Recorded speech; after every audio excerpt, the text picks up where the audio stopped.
সমস্ত ভগবানের চরণে অর্পণ করা দেয়।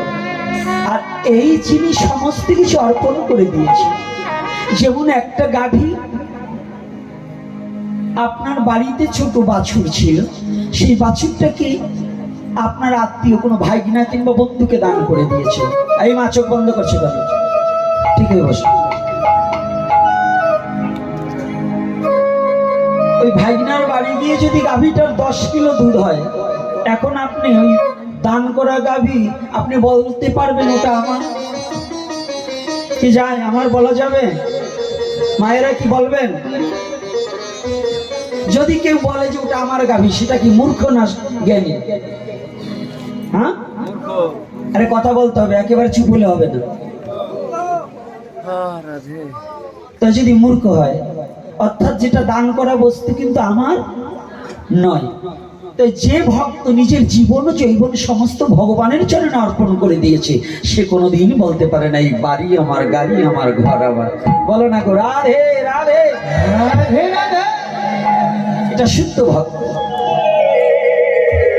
জ্ঞানী। কৃষ্ণ ভক্ত অজ্ঞানী নয়, কৃষ্ণ ভক্ত অবিবেকী নয়, কৃষ্ণ ভক্ত প্রেমিক ভিন্ন, অপ্রেমিক নয়।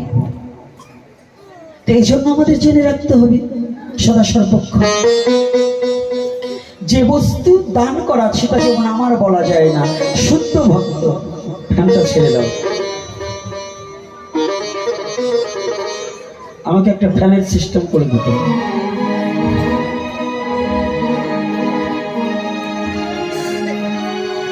তাহলে শুদ্ধ ভক্ত সমস্ত কিছু দান করে দেন। আজকে যে মাসটা, এই সম্বন্ধে কথা বলার আগে আমার একটু রাধা মাধব কীর্তনটা করে আসি, তারপরেই দুটো কথা আমরা প্রবেশ করি অন্যদিকে, নাকি? রাধে রাধে। রাধা মাধব কীর্তন করবো, আমি করব, আপনারা করবেন তো?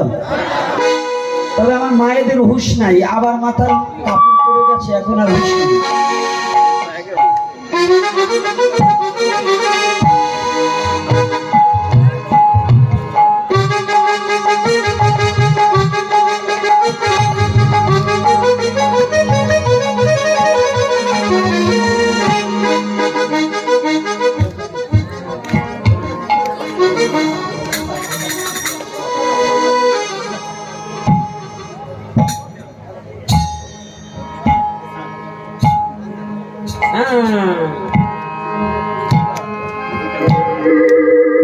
বিপদে আছে, বড় বিপদে আছে।